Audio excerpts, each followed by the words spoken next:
The immediate past chairman of the National Youth Council of Nigeria Crossover State Chapter, Daniel Obo, has said he is proud of the legacy his administration has left behind. Yes, when we talk about being proud and living office as youth council chairman, first is that living office as youth council chairman of local government, I feel very proud because virtually the initiatives and ideas and the youth consciousness we brought to our local government, as I speak with you till today, it's remarkable. And then if you come to the state, right, what are we proud of? We're proud of the fact that we made the council subvention for 5 million. We're leaving it for 10 million. And in this 10 million, we were not selfish to say we must be the first to receive. We are proud that we made the youth council without an office space. We have an office space. We are proud that we made the youth council without a state youth parliament. I like to say this, right? In the entire country, it was only Cross River State who did not have state youth parliament. And so when we asked why, it was clear that there was going to be power tussle between the state chairman and the speaker of the Cross River State Youth Parliament. And so my predecessors never wanted that distraction. But when I came on board, I said no, because there are about 37 speakers of youth parliament across the country. So in 2 engagements in Abuja, I noticed that people were being introduced as speakers of various state youth parliament.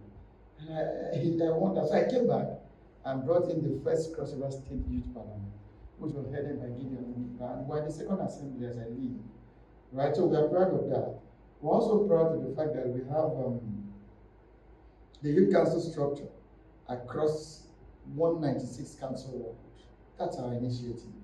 We're also proud, right, that we have been able to key in the council into government programs and projects. Now, let me shock you. I discovered that in the course of governance, when you get to Abuja, when you leave as state youth council chairman, you discover that a few people migrate from there to national leadership. And that has never been our pattern. In Cross River State, as you finish as youth council chairman, that's the end of you. So we decided to take Cross River State to the center stage. And so in doing so, we end up emerging the best chairman in the country. So as I speak with you, I'm taking a bow, right, as the best chairman in the country. And so the office I'm going to hold till December.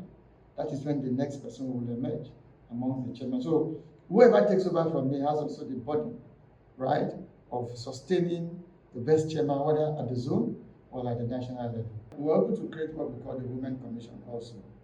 And this Women Commission gave our sisters opportunity to be part of the council.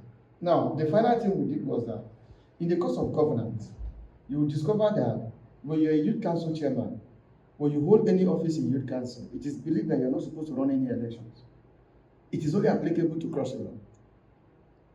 And so I go out and I see my colleagues who are colleagues of mine wanting to serve their people at different levels. So when you come here and want to do that, they will ask you to resign. Now the big question is that if as a youth leader, you cannot seek for effective representation for your people, when then should you? Is it when you have done serving as youth leader? So I took the bull by the horn and I became a candidate of the party and I resisted removal. So the meaning is that anybody who comes into office to serve your council at any level, you can sit there and ask for elections and go and serve your people. 2, the youth council has no salary. It has no salary. There's no pay. I don't have any pay for 4 years. For 4 years, at nowhere I went to sign salary as a youth council chairman. And so it doesn't mean that you can't be a youth council officer and then you're still found fit to serve at different capacities. Of course, we have lecturers who want to be part of youth council ESCO. We have people serving at different capacities. So there's nothing wrong in holding an appointive office. There's nothing wrong in going an elective office and you're still serving your generation. While I was in office, if there's anything I would say I'm not proud of, is the total disregard for the generation. Yes, I can say so. And the inability for leaders to mentor the next generation. Right? In developed countries, leaders are mentored. You don't just wake up. So here you hardly find leaders who will be deliberate in mentoring also. But I believe that the reason why it is like that is because we have also not been deliberate in electing leaders that will mentor us. Yeah, because first is that you must also be willing as a young man to be mentored. So that was what gave birth to this, our leadership, deliberate attempt to be sure that we took part on who becomes our governor. And the reasons why we were very conspicuous as an institution as a leadership in the emergence of the People's First Mandate. Obo, now the special advisor to Governor Bassey Edeto of Cross River State on youth mobilization, in an interview with journalists, cleared the air about issues of age and membership of the council. Yes, the membership of youth council, right, is very broad. First is that you cannot be a member of youth council when you're not a member of a member organization. You first be, there's nothing like I am a member of youth council, right? As I sit here now, I am a member of youth council by an organization, right? So I can be VY, I can be Manual, I can be Boys Brigade, I can be Sion, anything, right? Now, even if you register that organization and affiliate with the youth council, right? That is what makes you a youth council. So as an individual, you can't even go to court. Now, the age bracket for it is commonsensical, that is 35. Yeah, for you to govern the council is 35, right? So an issue has to do with age is 35. But in Cross River State, I don't think we have issues with that.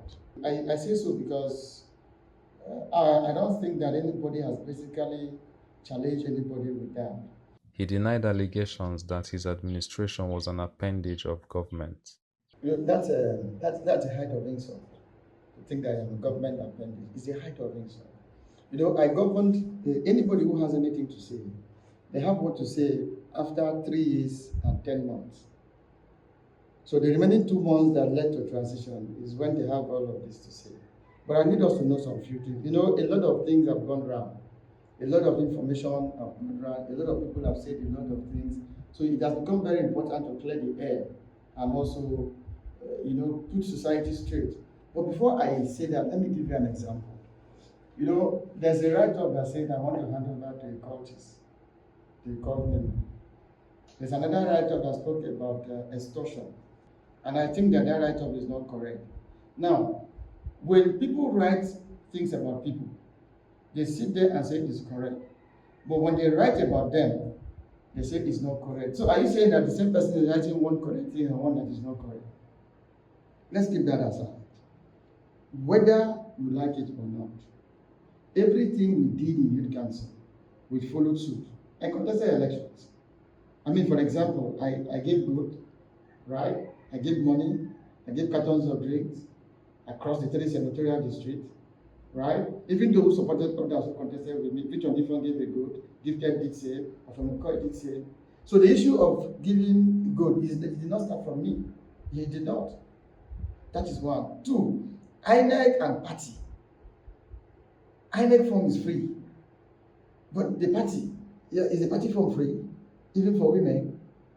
So if you go to the council, all of these things, so you really need to understand the way the council runs. Whatever has happened with the cause of transition happened as a result of our resistance not to do the wrong thing. And anything short of that is their business. Whatever is as resistance not to do the wrong thing. And there is nobody who can look up and say, look, Chairman, we gave you this financial energy for you to do this for us and you never did it. Government appendage at an insult. First is that I did not defect with the youth council when everybody was defecting. That's one. 2, whether it is PDP, Labour Party, APC, they came to the office to ask for support. It wasn't only one party that came.